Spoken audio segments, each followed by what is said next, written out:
धर्मात्मा निषाद प्रकरण पर मंत्री संजय निषाद ने की प्रेस कॉन्फ्रेंस। अपने सरकारी आवास पर की प्रेस वार्ता। निषाद पार्टी के कार्यकर्ता थे धर्मात्मा। बीते दिनों धर्मात्मा ने की थी आत्महत्या। आत्महत्या से पहले फेसबुक पर पोस्ट करके मंत्री के परिवार पर लगाए थे बड़े आरोप। फेसबुक पोस्ट पर बोले संजय निषाद, यह धर्मात्मा पोस्ट नहीं कर सकता, मेरे परिवार की छवि धूमिल की जा रही है। धर्मात्मा निषाद, आत्महत्या मामले हो निष्पक्ष जांच। जाने की दृष्टि से भी जांच की जाए, क्योंकि धर्मात्मा निषाद पार्टी के प्रति पुनः लगाव से कुछ सामंतवादी लोगों का, जो भी निषाद पार्टी विरोधी लोग हैं, वह परेशान थे। वह नहीं चाहते कि धर्मात्मा पुनः निषाद पार्टी में आए और अच्छे आयाम को प्राप्त करें। धर्मात्मा निषाद का 14/1/2025 का पोस्ट दर्शाता है कि निषाद पार्टी में आने से वो बहुत खुश था। और मैं पोस्ट को पुनः आपके साथ साझा करता हूं। ये वही पोस्ट है कि जो खून खौल रहा ललकार सुनाने आया हूं और सोई हुई टीपू की तलवार को लगाने आया हूं।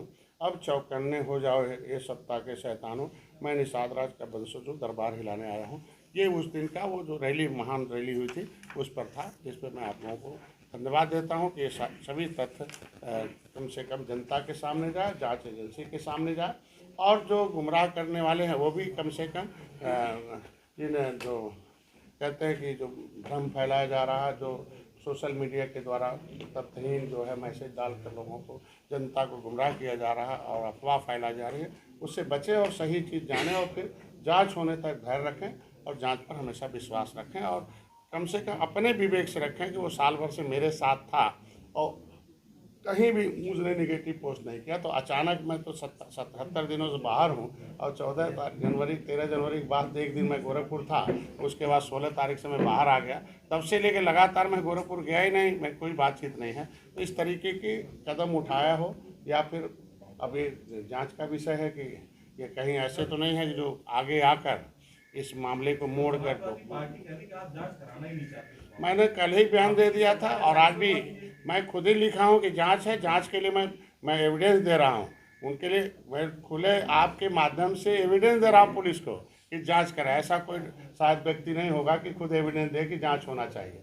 हमें भाई, हम चाहते हैं कि हम एक समाज का नेतृत्व कर रहे हैं, तो कम से कम दाग लगाने वाले या आरोप लगाने वाले समझ जाएं कि आगे लगाएंगे तो क्या हश्र होगा। जांच हो। एक और भी अहम सवाल है सर, इसी के साथ साथ आज कल से विधानसभा सत्र शुरू है, क्या कुछ कहना चाहेंगे, किस तरह की तैयारी, सभा कह रही है कि कुंभ और तमाम मुद्दों पे गिरेंगे? देखिए, विपक्ष के पास नकारात्मक राजनीति के अलावा कुछ है नहीं। आज के दिन में कुंभ एक ऐसा महाकुंभ है, दुनिया में एक बड़ा ये आयोजन है।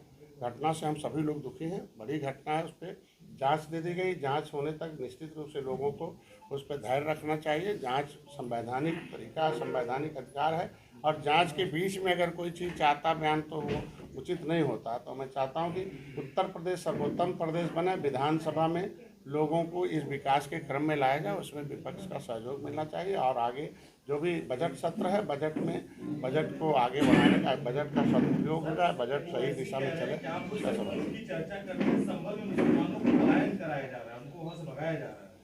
ऐसा तो कहीं चर्चा में नहीं आया, लेकिन यह है कि निश्चित रूप से जो किसी भी भारतीय संस्कृति पर कोई कुठाराघात हो तो निश्चित रूप से उसको सत्य उजागर होना चाहिए। पुरातत्व विभाग का अपनी जिम्मेदारी बनती है कि कहाँ कौन सी भारतीय संस्कृति पहले थी, बीच में क्या थी, आज क्या है, वो जांच का खोज का विषय होता है। वो अपना विषय, अपना काम कर रहे हैं और सरकार हर एक विभाग का सहयोग कर रही है, उसमें सबको सहयोग करना चाहिए। हम कह रहे किसी को अगर कोई चीज़ पुरानी थी, उसमें नई हो गई, फिर और दूसरी हो गई, तो वो सही बात सही दिशा में जाए, जानकारी दिलाना सरकार के काम होता है। सर, समाजवादी पार्टी के जो छात्र सभा है वो आपका पुतला फूके और विरोध किए और नारेबाजी की आपके खिलाफ। देखिए, पहली बात तो तथ्यों के आधार पर लोगों को करना चाहिए। पढ़े लिखे लोग हैं, एक पोस्ट देखने के बाद उनके मन में आक्रोश है तो उससे पहले का भी पोस्ट देखना चाहिए और उससे पहले भी देखना चाहिए किस व्यक्तियों के साथ रहे और क्या उसका है, किसी का वो पोस्ट सही है कि कौन है। जब सबको मालूम, पढ़े लिखे लोग, कि एक व्यक्ति का अकाउंट जो है कई लोग चलाते हैं और जो थोड़ा सा प्रतिष्ठित होता, मतलब आगे जो कार्य दायरा अधिक होता है, उसके कई लोग उसके अकाउंट ऑपरेट करते हैं। तमाम पोस्ट जो रही हैं वो आपके फेवर में रही हैं और उसके बाद जो लास्ट पोस्ट रही वो आपके अगेंस्ट रही। अब तो जांच का विषय है कि अब 8:30 बजे का इस तरीके से मैं जानता हूँ महिला की गरिमा क्या होती है, उसकी इज्जत और मान सम्मान कितना ज़रूरी है, ये भी मुझे पता। मैं अपने सभी विरोधियों से भी कहना चाहूँगा कि आपकी मुझसे राजनीतिक विचारधारा से दूरियां हो सकती हैं, दुश्मनी हो सकती है, विरोध हो सकता है, मन में नकारात्मक सोच हो सकता है, लेकिन इस प्रकार के ओछे लांछन और ऊपर गोरखपुर के एक तुच्छ व्यक्ति द्वारा लांछन लगाना कहाँ तक उचित है। मैं इस पर मानहानि का मुकदमा भी इस पर हम अपने लीगल एडवाइज़र से कहूँगा कि देख लीजिए। लेकिन ये तरीका मतलब है नहीं, ये जितने भी लोग हैं वो एक दिन भी निषाद पार्टी के लिए कोई पोस्ट नहीं है। 76 दिन से न निषाद पार्टी के आरक्षण में कोई पोस्ट है, न समर्थन है, न जनता के हितों में समर्थन है। बस इतना ही करना है कि कोई घटना हो गई तो जाना है, एक तरफ से उनसे दो आदमी लगा देना, एक तरफ से पैसा लेना, पंचायत कराना, यही काम रह गया। ज़्यादातर मैंने यही देखा इन लोगों के, लेकिन समाज से कोई लेना देना सर। मैं पुलिस अधिकारियों से भी कहना चाहूँगा कि धर्मात्मा निषाद का फेसबुक अकाउंट 2 व्यक्तियों के फ़ोन से चलता था। पहला धर्मात्मा निषाद, दूसरा अजय निषाद, हमको लगता है संज्ञान में है। जिस तरीके से इसकी भी जांच होनी चाहिए कि यह पोस्ट मेरी और मेरे परिवार, मेरी पार्टी की छवि धूमिल करने के लिए किसने किया है, क्योंकि जो पोस्ट किया गया वो धर्मात्मा कर ही नहीं सकता है। क्योंकि जो अब तक देखे होंगे कि जो लिखने वाले हैं हमेशा उसमें मतलब पैराग्राफ जब भी लाइन ख़त्म होते पर एक खड़ी पाई लगती थी, लेकिन अब पैराग्राफ चेंज होता। लेकिन अभी जो नया जो उस पोस्ट पे हमें बदनाम किया गया उसमें न कहीं खड़ी पाई है और न कहीं पैराग्राफ चेंज है। तो ये दोनों लगता है कि किसी ने सुनियोजित किया गया है। वह आज से भी पूर्व पार्टी का विरोध करते थे तो फेसबुक पर लाइव होकर करता था, और संतुष्ट होने पर फिर हमारे साथ आ जाता था।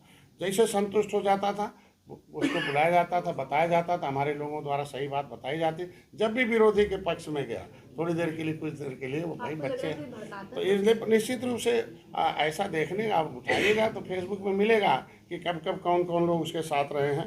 ये तो जांच का विषय है कि 1 हफ्ते तक वो किसके संपर्क में रहा, उनका जो उसकी जो आईडी है, फ़ोन है, उसके जो CDR निकले और किन किन व्यक्तियों के साथ रहा, किसने उसको उकसाया आत्महत्या के लिए, हत्या है कि आत्महत्या, ये तो जांच का विषय है।